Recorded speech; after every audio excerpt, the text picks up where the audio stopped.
सत श्री अकाल। न्यूज़ 18 पंजाब हरियाणा हिमाचल तुसीं देख रहे हो। गौरव शुक्ला मैं हां तुहाडे नाल। इस बुलेटिन दा आगाज वड्डी खबर दे नाल। किसानी अंदोलन नूं लैके वड्डी खबर है। एक बड़े आगू ने 24 तो 48 घंटिया वाला बयान दिता है कि 24 तो 48 घंटिया च पूरा रेडका खत्म हो सकता, उसका जिक्र करांगे। पर पहला गल किसानां दी जो अगे दा प्रदर्शन दा पूरा प्रोग्राम उलीक रहे ने। 14 दिसंबर नूं किसान आगू भुख हड़ताल करनगे। 32 किसान जथेबंदियां भुख हड़ताल करनगियां। 14 दिसंबर नूं देश दे विच डीसी दफ्तरां दे सामने प्रदर्शन होणगे। सरकार दे नाल बैठक करन दे लई किसान तैयार ने। किसान जथेबंदियां ने मीटिंग तो बाद एक बार फिर तो ऐलान किया कि असी गलबात दे लई, असी बैठक दे लई, असी मुलाकात दे लई बिल्कुल तैयार हां। सरकार ने रस्मी तौर पर अजे तक कोई सद्दा नहीं दिता। तिन्ने कानून रद्द होण सोध मंजूर नहीं है। ਇਹ किसान जथेबंदियां एक बार फिर तो कहंदियां नजर आईयां ते कहा कि ਅਸੀਂ शांतमई तरीके दे नाल अंदोलन कर रहे हैं। सरकार ने अंदोलन कमजोर करने की कोशिश की है। किसानां दे विचाले फुट पाउण दी कोशिश सरकार कर रही है। 14 दिसंबर तो बाद साझा किसान मोर्चे की बैठक होगी। ऑल इंडिया किसान संघर्ष कमेटी के नाल कोई ताल्लुक नहीं है, भी कह दिता गया। बड़ी खबर अज के दिन की किसान जथेबंदियां ने अगे का प्रोग्राम उलीकिया। अगे का प्रोग्राम की है? अगे का प्रोग्राम किसान जथेबंदियां ने ऐलान किया है कि 14 तरीक नूं भुख हड़ताल एक दिन दी सरकार दे नाल बैठक नूं तैयार, चाहे वह 15 दिसंबर नूं होवे। उस तो बाद डीसी दफ्तरां दे सामने मुजाहरे, उस तो बाद अगे दी रणनीति होर अंदोलन तेज करन दी। सरकार ते इल्जाम कि कमजोर प्रदर्शन, कमजोर इस अंदोलन नूं करन दी सरकार कोशिश कर रही है।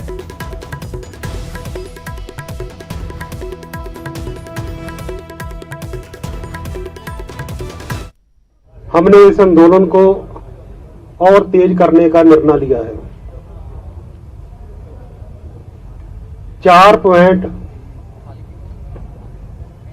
जो दिल्ली को जाते हैं, वो 4 पॉइंटों पर हमारा ब्लॉकेज चल रहा है, हमारा धरना चल रहा है। तो हमने सारे देश में इसको बढ़ाने के लिए योजना बनाई है। उस योजना से कल 11 बजे शाहजहांपुर से जयपुर दिल्ली वाला जो रोड है उसको रोकने के लिए हजारों किसान कल 11 बजे वहां से मार्च करेंगे, ट्रैक्टर मार्च करेंगे। शाहजहांपुर से नहीं, राजस्थान से, बॉर्डर से वहां 11 बजे वो करेंगे।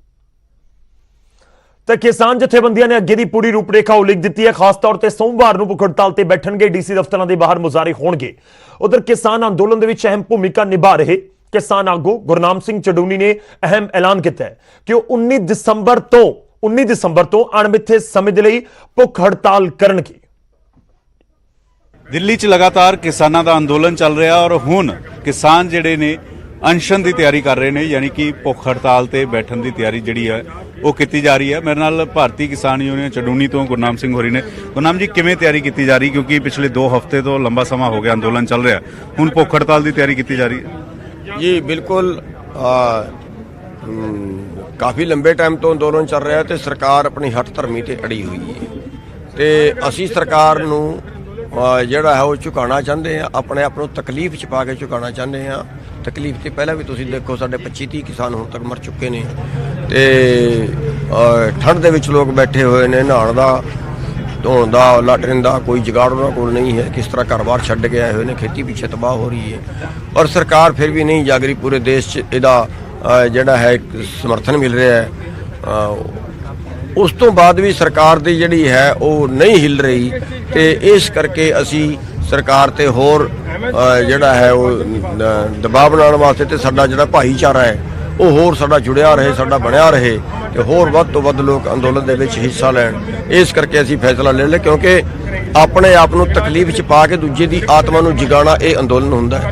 ਉਹੀ ਅਸੀਂ ਕਰਨਾ ਸੋਚ ਰਹੇ ਹਾਂ ਕਿ ਬੀਜੇਪੀ ਦੀ ਆਤਮਾ ਜਾਗੇ, ਪਰ ਮੈਨੂੰ ਇਹ ਲੱਗਦਾ ਹੈ ਕਿ ਵੀ ਇਹਨਾਂ ਦੀ ਆਤਮਾ ਮਰ ਚੁੱਕੀ ਹੈ। ਉਹ ਕਿੰਨੇ ਵੱਡੇ ਅੰਦੋਲਨ ਨਾਲ ਜਾਗੇਗੀ ਇਹ ਦੇਖਣ ਵਾਲੀ ਗੱਲ। ਕਿਸ ਤਰੀਕੇ ਨਾਲ ਭੁੱਖ ਹੜਤਾਲ ਲਈ ਕਿੰਨੇ ਲੋਕ ਬੈਠਣਗੇ, ਕਿੰਨੀ ਦੇਰ ਲਈ ਬੈਠਣਗੇ, ਕੀ ਕੁਛ ਇਸ ਦੀ ਰੂਪਰੇਖਾ ਘੜੀ ਜਾ ਰਹੀ ਹੈ? ਅਜੇ ਤੇ ਮੇਰਾ ਇਕੱਲੇ ਦਾ ਹੀ ਫੈਸਲਾ ਹੈ ਤੇ ਅਨਿਸ਼ਚਿਤ ਕਾਲ ਵਾਸਤੇ ਬੈਠਣ ਦਾ ਫੈਸਲਾ ਹੈ। ਕਦੋਂ ਤੋਂ ਤੁਸੀਂ ਇਕੱਲੇ ਬੈਠ ਰਹੇ ਹੋ ਔਰ ਇਹ ਕਿਹੜੀ ਜਗ੍ਹਾ ਤੇ ਇਕੱਲੇ ਬੈਠੋਗੇ? ਇਹ 19 ਤਰੀਕ ਨੂੰ ਗੁਰੂ ਤੇਗ ਬਹਾਦਰ ਜੀ ਦਾ ਸ਼ਹੀਦੀ ਦਿਵਸ ਹੈ ਉਸ ਤੋਂ ਬੈਠ ਰਹੇ ਤੇ ਇੱਥੇ ਜਿੱਥੇ ਧਰਨਾ ਸਥਲ ਤੇ ਚੱਲ ਰਿਹਾ ਹੈ ਜਿੱਥੇ ਸਿੰਘੂ ਸਾਡਾ border। ਸਿੰਧੂ ਬਾਰਡਰ ਤੇ ਉੱਥੇ ਹੀ ਅਸੀਂ ਬੈਠਾਂਗੇ ਅਨਿਸ਼ਚਿਤ ਕਾਲ ਲਈ ਇਕੱਲੇ ਤੌਰ ਤੇ ਬੈਠੋ ਜੀ। ਅਨਿਸ਼ਚਿਤ ਕਾਲ ਲਈ ਬੈਠਾਂਗੇ, ਇਕੱਲੇ ਬੈਠਾਂਗੇ, ਪਰ ਕੋਈ ਹੋਰ ਵੀ ਆਣਾ ਚਾਹੁੰਦਾ ਹੈ ਤੇ ਸਾਡੇ ਜਥੇਬੰਦੀ ਵੱਲੋਂ ਫੈਸਲਾ ਹੋਏ। ਕੋਈ ਹੋਰ ਵੀ ਆਣਾ ਚਾਹੁੰਦਾ ਹੈ ਤਾਂ ਉਹ ਆ ਸਕਦਾ ਹੈ। ਇੱਕ ਮਹਿਲਾਵਾਂ ਹੁਣ ਵੱਡੀ ਤਾਦਾਦ 'ਚ ਤੁਸੀਂ ਕਿਹਾ ਕਿ ਉਹ ਪਿੰਡਾਂ 'ਚੋਂ ਆਉਣਗੀਆਂ। ਮਹਿਲਾਵਾਂ ਦੀ ਆਉਣ ਦੀ ਵਜ੍ਹਾ ਕੀ ਹੈ ਔਰ ਕਿੰਨੀਆਂ ਮਹਿਲਾਵਾਂ ਆਉਣਗੀਆਂ, ਕਿਸ ਤਰੀਕੇ ਨਾਲ ਕੀ ਕੁਝ ਰੂਪਰੇਖਾ ਘੜੀ ਜਾ ਰਹੀ ਹੈ? ਦੇਖੋ ਅੱਜ ਵੀ ਜਿਹੜੀ ਸਾਡੇ ਕੋਲ ਪਿੰਡਾਂ 'ਚੋਂ ਰਿਪੋਰਟ ਆ ਰਹੀ ਹੈ, ਜਿਹੜੀ ਬੀਬੀਆਂ ਪਿੰਡਾਂ 'ਚ ਉਹ ਅੱਜ ਵੀ ਜਿਹੜਾ ਬੰਦੇ ਪਿੰਡਾਂ 'ਚੋਂ ਨਹੀਂ ਆਏ ਉਹਨਾਂ ਨੂੰ ਕਹਿ ਰਹੀ ਹਨ ਤੁਸੀਂ ਇੱਥੇ ਕੀ ਕਰ ਰਹੇ ਹੋ, ਤੁਸੀਂ ਵੀ ਜਾਓ ਉੱਥੇ। ਤੇ ਉਹਨਾਂ 'ਚ ਇੱਕ ਜਜ਼ਬਾ ਜਾਗ ਰਿਹਾ ਹੈ, ਇੱਕ ਉਹਨਾਂ 'ਚ ਵੀ ਕ੍ਰੋਧ ਜਾਗ ਰਿਹਾ ਹੈ। ਟੈਲੀਵਿਜ਼ਨ ਦੇਖਦੀਆਂ ਤੇ ਮੋਦੀ ਨੂੰ ਗਾਲਾਂ ਕੱਢਦੀਆਂ ਤੇ ਇਹ ਜਿਹੜਾ ਅੰਦੋਲਨ ਹੈ ਇਹਦੇ 'ਚ ਅਸੀਂ ਉਹਨਾਂ ਦੀ ਹਿੱਸੇਦਾਰੀ ਪਾਵਾਂਗੇ। ਅਸੀਂ ਉਹਨਾਂ ਨੂੰ ਵੀ ਅਨਸ਼ਨ ਤੇ ਜਿਹੜਾ ਹੈ ਇੱਥੇ ਅੰਦੋਲਨ 'ਚ ਬੁਲਾਵਾਂਗੇ ਤੇ ਹੋ ਸਕਦਾ ਕੱਲ ਨੂੰ ਆਪਣੇ ਬੱਚੇ ਵੀ ਸਾਨੂੰ ਅੰਦੋਲਨ 'ਚ ਬੁਲਾਉਣ। ਲੇਕਿਨ ਸਰਕਾਰ ਤਾਂ ਕਹਿ ਰਹੀ ਕਿ ਅੰਦੋਲਨ ਕਰੋ, ਲੇਕਿਨ ਬੱਚੇ, ਬਜ਼ੁਰਗ, ਮਹਿਲਾਵਾਂ ਉਹਨਾਂ ਨੂੰ ਵਾਪਸ ਭੇਜ ਦਿੱਤਾ ਜਾਵੇ। ਤੁਸੀਂ ਤਾਂ ਉਹਨਾਂ ਨੂੰ ਬੁਲਾਉਣ ਦੀ ਗੱਲ ਕਹਿ ਰਹੇ ਹੋ। ਉਹੀ ਅਸੀਂ ਕਹਿ ਰਹੇ ਹਾਂ, ਅਸੀਂ ਵਾਪਸ ਕਿੱਥੇ ਭੇਜੀਏ? ਸਾਨੂੰ ਨਜ਼ਰ ਆ ਰਿਹਾ ਹੈ ਕਿ ਇਹ ਜਿਹੜੇ ਕਾਨੂੰਨ ਨੇ ਜੇ ਬਣੇ ਰਹਿ ਗਏ ਸਾਡੇ ਕੋਲ ਬਚੇਗਾ ਕੁਝ ਨਹੀਂ। ਇਹ ਸਾਡੀ ਜ਼ਿੰਦਗੀ ਦਾ, ਸਾਡੇ ਰੋਜ਼ਗਾਰ ਦਾ ਸਵਾਲ ਹੈ ਤੇ ਉਸ ਰੋਜ਼ਗਾਰ ਦੇ ਵਿੱਚ ਸਾਰਾ ਪਰਿਵਾਰ ਇਕੱਠਾ ਹੋ ਕੇ ਲੜਦਾ ਹੈ ਤੇ ਉਹ ਵੀ ਸਾਡੇ ਪਰਿਵਾਰ ਦਾ ਹਿੱਸਾ ਅਸੀਂ ਬੁਲਾਵਾਂਗੇ। ਤਾਂ ਗੁਰਨਾਮ ਸਿੰਘ ਚੜੂਨੀ ਵੱਡਾ ਐਲਾਨ ਕਰ ਰਹੇ ਨੇ ਕਿ 19 ਤਰੀਕ ਨੂੰ ਅਣਮਿੱਥੇ ਸਮੇਂ ਦੇ ਲਈ ਉਹ ਬੈਠ ਜਾਣਗੇ ਭੁੱਖ ਹੜਤਾਲ ਦੇ ਉੱਤੇ। ਹਾਲਾਂਕਿ ਉਹ ਇਹ ਕਹਿ ਰਹੇ ਨੇ ਕਿ ਫਿਲਹਾਲ ਮੈਂ ਇਕੱਲਾ ਹੀ ਹਾਂ, ਬਾਕੀ ਦੇਖੋ ਕਿ ਉਹਨਾਂ ਦੇ ਨਾਲ ਹੋਰ ਕਿੰਨੇ ਲੋਕ ਆਉਂਦੇ ਨੇ। ਸਿੱਧਾ ਰੁਕ ਕਰਦੇ ਹਾਂ ਟਿਕਰੀ ਬਾਰਡਰ ਦਾ। ਰੋਹਿਤ ਬੰਸਲ ਸਾਡੇ ਨਾਲ ਨੇ। ਰੋਹਿਤ, ਕਿਸਾਨ ਜਥੇਬੰਦੀਆਂ ਅੱਗੇ ਦੀ ਰਣਨੀਤੀ ਨੂੰ ਉਲੀਕ ਰਹੀਆਂ ਨੇ, ਪਰ ਰਾਤ ਦਾ ਇਸ ਸਮੇਂ ਮਾਹੌਲ ਹੈ, ਠੰਡ ਵੱਧ ਰਹੀ ਹੈ। ਕੀ ਕੁਝ ਤੁਹਾਡੇ ਕੋਲ ਜਾਣਕਾਰੀ, ਅੱਗੇ ਕਿਵੇਂ ਰੂਪਰੇਖਾ ਟਿਕਰੀ ਬਾਰਡਰ ਤੇ ਉਲੀਕੀ ਜਾ ਰਹੀ ਹੈ ਜਥੇਬੰਦੀਆਂ ਦੇ ਵੱਲੋਂ? ਕਿਉਂਕਿ ਖਾਸ ਤੌਰ ਤੇ ਉੱਥੇ ਜੇ ਗੱਲ ਕੀਤੀ ਜਾਵੇ ਤਾਂ ਉਗਰਾਹਾਂ ਜਥੇਬੰਦੀ ਨੇ ਮੋਰਚਾ ਸੰਭਾਲਿਆ ਟਿਕਰੀ ਬਾਰਡਰ ਤੇ। ਰੋਹਿਤ जी बिल्कुल गौरव, इस वक्त मैं दिल्ली के टिकरी बॉर्डर पर हाँ और तुसी तस्वीरों के जरिए देख सकते हो कि साडे देश दे विच एक नारा दिता गया सी, जय जवान जय किसान। और जिहड़ी तस्वीर सामने तुहानूं नज़र आ रही है, ये देश के जवान ने, साबका फौजी अफसर ने, साबका नेवी के अफसर ने, साबका एयरफोर्स के अफसर ने और ज़्यादातर किसान दे नाल रिलेटेड ने। और इसलिए इन्होंने अपने पग्गां दे उत्ते एक बैच लगाया होया जिसनूं कहा गया जय जवान जय किसान। खास तौर पर उन्होंने गल करांगे, आर्मी दे तुसी साबका फौजी हो, इस अंदोलन में हिस्सा लैन आ रहे हो, किस तरह रूपरेखा बनी? क्योंकि जय जवान जय किसान का नारा तो बहुत पहला दिता गया सी, अज इस नारे के की मायने देख रहे हो? देखो जी, मैं कैप्टन गुरजिंदर सिंह सिद्धू, सूबा प्रधान पंजाब सैनिक विंग। अज जिहड़ी साडे किसान भरा सफ़र कर रहे हैं, वैसे तो असीं ये होका दिता होया साडे साबका फौजियां नूं कि पिंड पिंड तो जिहड़ी किसानां दी लीडरशिप है, शहर शहर तो जिहड़ी किसानां दी लीडरशिप है, उन्हां नाल मिल के तुसीं बॉर्डरां ते जाओ, दिल्ली नूं घेरो। और साडे हर एक थां ते मैं अज देखदा आया, बहुत थां ते मेरे फौजी वीर सानूं भज के आके मिले, साडे मैडल लगे देख के कि हाँ फौजी अफसर आए ने।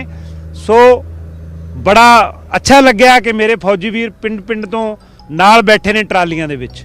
और जिवें तुसीं कहने हो कि अज नहीं, असीं राइट फ्रॉम 2 महीनों तो पंजाब दे विच जिन्ने भी मोर्चे लगे आ उन्हां सारियां दे विच असीं सहयोग कर रहे हैं। और अज सानूं बड़ा दुख होया, अज देखिया साडियां मातावां, साडे किसान वीर, क्योंकि जिहड़े फौजी ने ये भी किसानां दे पुत धी ने, ये भी मजदूरां दे पुत धी ने।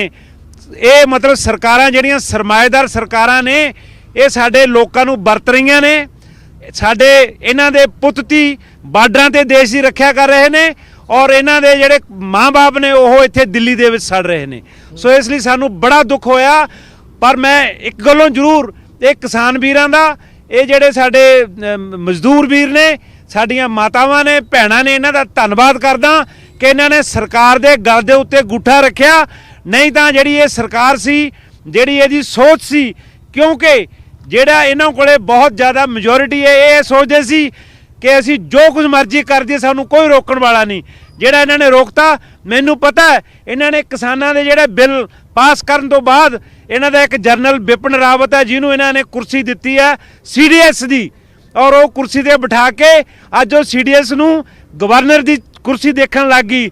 उन्हें सोचा क्यों ना मैं अपने जिहड़े राजनीतिक आका ने उन्हां नूं खुश करां ਉਹ ਆਪਣੀ ਫੌਜ ਜੀ ਦੀ ਰੋਹਿਤ। ਜ਼ਿੰਦਗੀ ਨੂੰ ਭੁੱਲ ਗਿਆ, ਉਹ ਆਪਣੇ ਫੌਜੀਆਂ ਨਾਲ ਪਿਆਰ ਨੂੰ ਭੁੱਲ ਗਿਆ। ਜੀ ਬਿਲਕੁਲ ਬਿਲਕੁਲ, ਤੁਹਾਨੂੰ ਮੈਂ ਨਾਲ ਹੀ ਇਸ ਦੇ ਨਾਲ ਤਸਵੀਰਾਂ ਮੈਂ ਤੁਹਾਨੂੰ ਦਿਖਾਉਣਾ ਚਾਹੁੰਦਾ ਕਿ ਕਿਸ ਤਰ੍ਹਾਂ ਇੱਧਰ ਬਜ਼ੁਰਗ ਬੀਬੀਆਂ ਨੇ ਜਿਹੜੀਆਂ ਟਰਾਲੀ ਦੇ ਵਿੱਚ ਬੈਠੀਆਂ ਹੋਈਆਂ ਨੇ, ਉਹਨਾਂ ਨਾਲ ਗੱਲਬਾਤ ਕਰਾਂਗੇ। ਸਤਿ ਸ਼੍ਰੀ ਅਕਾਲ ਮਾਤਾ ਜੀ, ਕਿਹੜੇ ਪਿੰਡਾਂ ਤੋਂ ਆਏ ਹੋ ਜੀ? ਅਸੀਂ ਜੀ ਜਨਾਲ ਪਿੰਡ ਤੋਂ ਆਏ ਹਾਂ। ਰਾਤ ਮੀਂਹ ਪੈ ਗਿਆ ਸੀ, ਜੀ, ਕੋਈ ਜੀ, ਠੰਡ ਦਾ ਬਿਲਕੁਲ। ਮਾਹੌਲ ਚੇਂਜ ਹੋਇਆ, ਮੌਸਮ ਚੇਂਜ ਹੋ ਗਿਆ ਕੋਈ ਠੰਡ ਦਾ? ਬਸ ਜੀ ਦਿਸੇ ਰਿਹਾ ਸੋਨੂੰ ਜਿਹੇ ਜਿਹੇ ਮਾਹੌਲ 'ਚ ਬੈਠਿਆ, ਜੋ ਕਿਸਮਤ ਹੈ ਉਹ ਕਰ ਰਹੇ ਹਾਂਗੇ, ਬੈਠੇ ਹਾਂਗੇ। ਅਸੀਂ ਕਿਹੜਾ ਉਰੇ ਵਿਆਹ 'ਚ ਆਏ ਹੋਏ ਹਾਂ। ਸੋ ਸਾਫ਼ ਤੌਰ ਤੇ ਤੁਸੀਂ ਬੀਬੀਆਂ ਨੂੰ ਸੁਣ ਸਕਦੇ ਹੋ, ਕਹਿੰਦੇ ਸਾਨੂੰ ਕੋਈ ਫਿਕਰ ਨਹੀਂ, ਅਸੀਂ ਕਿਹੜਾ ਵਿਆਹ ਚ ਆਏ ਹਾਂ। ਬਿਲਕੁਲ ਜਿੱਦਾਂ ਦੀ ਬਿਲਕੁਲ ਜ਼ਿੰਦਗੀ ਹੈ, ਰੋਹਿਤ, ਲੰਘ ਰਹੀ ਤਾਂ ਹੈ, ਲਾਜ਼ਮੀ ਠੀਕ ਤੌਰ ਤੇ ਕਿਉਂਕਿ ਇਸ ਸਮੇਂ ਠੰਡ ਦਾ ਮਾਹੌਲ ਹੈ, ਬਾਰਿਸ਼ ਹੋਈ ਹੈ ਪਿਛਲੇ 24 ਘੰਟੇ ਦੇ ਵਿੱਚ ਤੇ ਦਿੱਕਤਾਂ ਦਾ ਲਾਜ਼ਮੀ ਤੌਰ ਤੇ ਵਧੀਆ ਹੋਣਗੀਆਂ ਤੇ ਤਸਵੀਰਾਂ ਅਸੀਂ ਲਗਾਤਾਰ ਇਸ ਕਰਕੇ ਵੀ ਦਿਖਾ ਰਹੇ ਹਾਂ ਕਿ ਹਰ ਕਿਸੇ ਤੱਕ ਪਹੁੰਚੇ, ਸਰਕਾਰਾਂ ਤੱਕ ਵੀ ਪਹੁੰਚੇ ਕਿ ਇਸ ਸਮੇਂ ਜਿਹੜੇ ਇਹ ਲੋਕ ਨੇ ਕਿਸ ਮੁਸ਼ਕਿਲ ਦੇ ਵਿੱਚ ਨੇ, ਫਿਰ ਵੀ ਡਟੇ ਹੋਏ ਨੇ ਆਪਣੀਆਂ ਮੰਗਾਂ ਨੂੰ ਲੈ ਕੇ। ਸ਼ੁਕਰੀਆ ਰੋਹਿਤ, ਧੰਨਵਾਦ ਸਾਡੇ ਨਾਲ ਜੁੜਨ ਦੇ ਲਈ। ਅਸੀਂ ਇੱਕ ਛੋਟੇ ਜਿਹੇ ਬ੍ਰੇਕ ਲਈ ਇੱਥੇ ਰੁਕ ਰਹੇ ਹਾਂ, ਵਾਪਸ ਆਵਾਂਗੇ ਕੁਝ ਹੋਰ ਖਬਰਾਂ ਦੇ ਨਾਲ।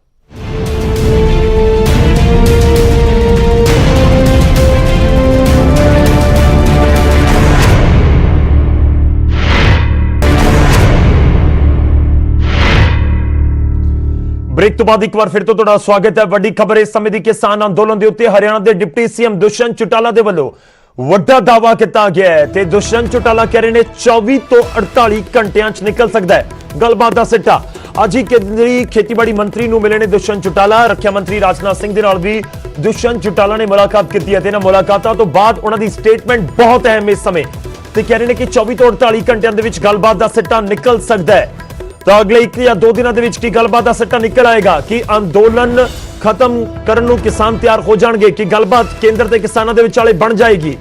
ਜੇ ਦਾਅਵੇ ਦੇ ਉੱਤੇ ਯਕੀਨ ਕੀਤਾ ਜਾਵੇ ਦੁਸ਼ਯੰਤ ਚੌਟਾਲਾ ਦੇ, ਤਾਂ ਉਹਨਾਂ ਦਾ ਮਤਲਬ ਤਾਂ ਇਹੀ ਹੈ ਕਿ ਅਗਲੇ 24 ਤੋਂ 48 ਘੰਟਿਆਂ ਦੇ ਵਿੱਚ ਨਿਕਲ ਸਕਦਾ ਹੈ ਗੱਲਬਾਤ ਦਾ ਸਿੱਟਾ।